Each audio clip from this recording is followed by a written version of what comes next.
Hello everyone, welcome to episode 4 of In Conversation with Divyam and Aayush. Our book for today will be Lights Out, Pride, Delusion and the Fall of General Electric.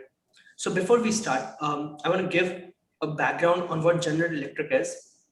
So General Electric was this company that was formed by Thomas Edison, JP Morgan and some of the other financial people to lead innovation in the electronics market in consumer goods, basically consumer electronics market. So this will include things like bulb, things like toasters, microwaves, things like that. After that, this company started expanding into other forays. So that included aviation market and other things. Through a series of very good management, or maybe a questionable management, we'll find out. This company went to become the biggest and most powerful company in America. It became so big that it became a conglomerate and a nation state. What that means is this company was more powerful than some of the nations of the world. So that's the power of that was the power of General Electric. After this start growth came a very sharp downfall. From being the most powerful company with the highest market cap, it became a company that came to be called a risky investment. So in this book, the author talked about how that fall came about, what were the decisions that led to that fall. And Divyam, why don't you give us a little more background about General Electric and the book? So in 1980s, that the company was not that huge, but it was a big deal. But the new CEO that came was Jack Welch. He took the company from a good company to the best company in the world. It was the biggest company in early 2000s, in 2001, when Jack Welch dropped off from the CEO post. And I would like to point some things about Jack Welch. He was a very dominating individual and he induced a fear based leadership in the company. He took the company from a good company to great company by adding he major profits of the company was coming from GE Capitals. That was a financial company and part of the company, and the company was known as an industrial company. So they were getting a lot of, as they were industrial companies, so they were getting a lot of money at very low interest rate, and in their capital business they were giving it out at very high interest rate and booking a lot of profit in that. So Jack Welch made a very huge company, and then his successor Jeff Immelt came, and the time was also not that great, and it was the biggest company, and then it fall drastically, like Morgan Stanley put a sell rating on it, and nobody. It was a very risky company to invest in, and then and that's why Immelt is not praised a lot in the media, as well as he is not appreciated for what he has done. And then came John Flannery, and he was also fired after 14 months, the shortest term in the GE history. So that's what the management and the leadership was all about in GE, General Electrics. So Ayush, what do you think is leadership issue in that? Like the fear-based leadership. What do you think? What in your opinion is the fear-based leadership? Okay, so one of the biggest reasons that the author talks about that led to the fall of General Electric was the leadership done through fear. And so basically what Jack Welch did was, if you look at the numbers, year on year, he focused on a 20% growth. That is an incredible growth. It's a growth that you can only dream of. But he was so hyper focused on these numbers that he lost his focus on innovation. So this is how General Electric led. They first came up with the number that they wanted, and so this was 20% in this case. And then Jack Welch allotted this number to the different units, and they were required to do anything that they needed to do to come up with that number, to make sure that that number was met. On the other hand, Jack Welch became a godlike figure for his investors. But on the other hand, what was happening was these people were doing actions in fear. So if someone didn't meet the numbers, then Jack Welch on the spot fired him publicly. And since everyone started to see this action, everyone started doing things which might not have been ethical, might have even been illegal, but people just did those actions to meet their numbers. And so there's a line that I want to quote from the book, and I'm quoting this line. But even if the CEO didn't bend the rules himself, Welch cultivated an environment of pressure that incentivized people to do just that. And so this line tells you that Jack was incentivizing people for the wrong thing. And so that was one of the biggest thing that fear led. People were not focusing on innovation, they were focusing on numbers. What's your take on fear? One more thing that I would like to add that he used to fire the bottom 10 percentile who used to, like, if you were two times, if you came to the bottom 10 percentile, you were fired, you were gone from the company. And that's what fear led. And this fear also, like, this culture continued in the next CEO's era as well, in Immelt's time, because there were a lot of deals and acquisitions that Immelt did. But Immelt was a guy he was very stubborn, and he didn't used to listen. What if somebody comes up with a negative point in the deal, he used to say that you have to recheck it, you are wrong. He used to just neglect that point. So a lot of people didn't come to him because they didn't want to get into the bad books of the CEO, right? So they didn't come up with the bad points of a deal, and that's why he has burned a lot of cash as well in that. So that's what fear brings negativity to the company, and I would say that leadership with fear is not that great.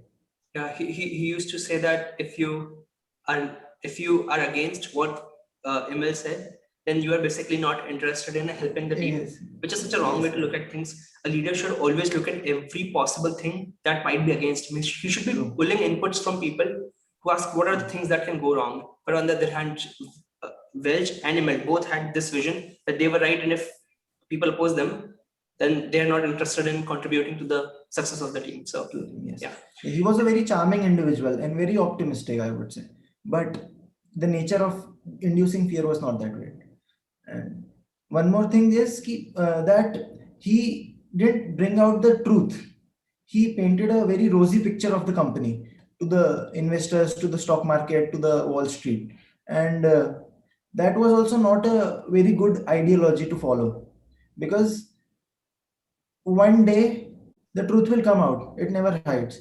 And that day your credibility will also fall, and the company will also fall as well. But his successor, Flannery, was a very quantitative guy, and he used to bring out the true picture of the company. But there is a saying that whenever Flannery came to public, the stock prices crashed. So that also was not great for the company, and because he was bringing the true picture out, the prices used to fall down. And no CEO wants his companies to prices to fall. Okay, so extending on this point of all rainbows and unicorns, basically everything about good news, we have to realize that there is a conflict between always painting the good news and then being honest and transparent about what's happening in the company. And what this book tells you is that the smart analysts and the smart investors will always appreciate transparency over good news. And so this can be seen from one of the actions about dividends that happen in the company. GE prided itself for always delivering dividends on time. For around 70 years, they never missed dividend payments. And there was this time in Immelt's reign when he had to decide whether he should give the dividend or not. And he did everything. He also promised in front of the public that GE will meet its dividend requirements. But then at the end, the financial condition was such that they could not possibly meet the dividend requirements. So they had to slash through the dividends. And there was this line that Wall Street cheered this move. And so, but we have to remember that when this happened, when they cut the dividend, the stock price did fell down. But it suddenly turned around and started going up. And the author says that Wall Street cheered this move because the smart investors knew that a company that needed cash so strongly, there was such a pull for cash so that it can use it for other things in the company. I think the focus of the company was not right, because they were not focusing on growth. They were focusing on earnings per share. They were trying to provide a good earnings per share number so that the stock price keeps on increasing. But that's not a very sustainable way to grow. You should be more focused on innovation and growing your company into something that customers can join themselves to, rather than being a company that gives us good numbers for a long period of time, because that's what Welch did for 16 years, 17 years. And after that, 9/11 happened, 2008 crisis happened, and everything crashed. The company collapsed. So I think they should have focused more on building a great product or building something good, and rather than going for numbers. Yeah, like so focus is not just the small issue that you mentioned about focusing on numbers. I think there's a very stark difference between focusing on numbers and losing focus. What I've seen a lot of good entrepreneurs do is focus very strongly on numbers. So it's a very debatable point that should you focus on numbers or not. But the numbers should be an analysis metric. You should be assessing yourself based on your numbers, but you should not be doing things to push that numbers. So Yes. it's like it should be it should be a one-way function. You should be Yes, focusing yes. you should be focusing all your time on innovation, and you should be looking at the numbers every morning to see whether those innovations are working or not. And what G was doing was, rather than making this triangular loop that you focus on innovation and the numbers come good, they were doing all their innovation in the financial market. And so they Yes. found so many Adjusting their books. Right. So they started this whole company called a whole subsidiary called GE Capital, whose entire job was to produce cash flows for the company. It became so big that then they started lending out money, and then 50% of the profit was coming from that company at one in point the Welch's era. it was more than 50% at one point. But Yeah. what started happening was, due to GE's, so it became such a vicious cycle that since GE was so strong, they had a AAA bond rating, which basically means that in the short-term money market, you can get money against commercial paper, and then they would take that commercial paper and then lend that money out on a higher interest rate. And Right. the fault here was that GE Capital was not the trustworthy company, right? It was the GE Industrial, and since they were structured as a subsidy of a same parent, GE, so they just got this benefit. Yeah. Then they started taking unmanaged risk, and that's what led to the fall in the crash of 2008. And One more I would like to add, one more bad decision was in the Immelt's era. He was a sales guy. He was a very good sales guy, Right. and he was prioritizing the salespeople a little more, and promoting them to executive ranks. So one instance was an executive come up and ask, what is IPTA like? And I don't think any executive should be asking such things in the board meetings. And so these things led to not hiring, like not bringing the experts of the field. If I am heading a financial company, I should be expert in finance. Right. If I'm heading a technology company, I should know a lot of technology.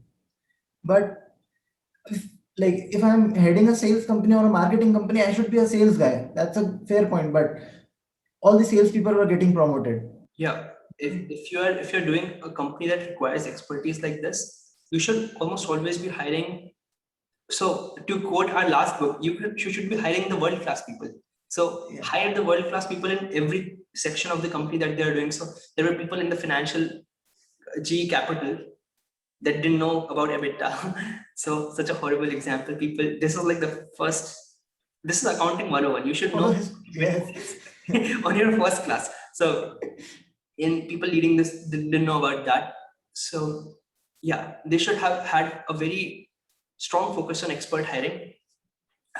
One more line. So this doesn't have much to do with our theme of the book, but this was a very strong learning line for me, and a very strong principle that came from the chief marketing officer, Comstock. So, and this is the line that she said: "Pick a simple story and tell it again and again and again." And so this hits exactly to the point that we talked about focus. What the company was doing all these different things. Like I don't know how many companies they were in. Like everything you can think about, G was there in some form or the other. So do you have anything to add before? I would like to ask one thing. Like the last question for us to discuss is, like, if you were in the place of Immelt, Right. that meltdown, that serious tension time, what would have you done? Like, how would have you, one decision that you would have taken in the company in the other direction? Had I been at his place, my one action would have been to focus on microprocessor business. And let me explain why. So if you look very closely at the timeline of how the tech industry developed, we had all this innovation going on, mostly from GE in different appliances and electronics industry. And then right about the time of 2001, we had all this great innovation.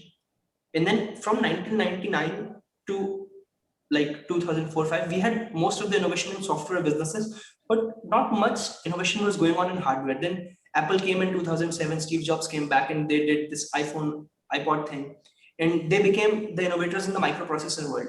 But by the positioning of GE, they were the strongest company to be in the position to innovate in microcontrollers. So microcontrollers or microprocessors are things that go in your washing machines or any like aviation, any controller that goes in that does some kind of computation. That is a microcontroller, and they were already doing that. So they should have naturally been they should have naturally invented iPhone or iPod or whatever, but they didn't. And so my action would have been, hopefully, maybe it's easier for me to say because I'm looking back, but maybe to keep all the focus in innovating in the core business, which would have been the next generation of hardware. Because I think one thing that separated GE was its pursuit of hardware and very strong, very good innovations in hardware. So that would have been my focus going forward.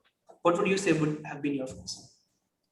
Yeah, one thing that I would have focused more on was, he remember that he started a company for software development, and everything he was trying to do, he was pumping a lot of money into software. Right. So he wanted to be in the Silicon Valley and be the industrial startup. Right. So he was pumping a lot of money into it, and he hired a lot of people. So in that place, I would say that I would have been a little more leaner in a sense that hiring a lot of people for a company to start. So they will have managers and they will have managers. There will be a hierarchy. And in startup culture, the engineers or the tech people, they need to have autonomy. They have to work and reiterate faster. So I would have been more into like acting upon that, and rather than hiring one company to make one job, like 100 people to do one job, what he could have done is like made 10 different subsidiaries of tech startup, one into aviation, one into medical industry, like everything, because like if I shoot 10 times, I might hit once. So that's what VCs do. They invest in so many companies, and if one company becomes Facebook, they have got a lot of money back and made a lot of money from that. They also lacked technical expertise. So when Immelt came, the thing that they showed was so first of all they weren't even able to complete the product, so they had to show PowerPoint. But the thing that they were boasting about were web apps, internal web apps in the company, which is I don't know, it's not innovation by the way. So that happened much before. Like this is the web one, right, sir? Yeah, so getting into tech, I would say I would have gone more into innovative side and more on a leaner way. Right. So I think let's end the conversation here. So let us know in the comments what you guys would have taken as your first action, your most important action, had you been in the place of Immelt. And let's discuss what could have been the right actions for G, and maybe that could have saved the company. So let us know in the comments, and thanks for watching this video. Divyam and us. Hi guys, thank you so much for watching this video. For the next week, we are going to read Dealers of Lightning, Xerox PARC, and the Dawn of Computer Age by Michael Hilzig. And if you haven't seen our previous videos, check out Start With Why and The Hard Thing About Hard Things. Thank you. Thank you.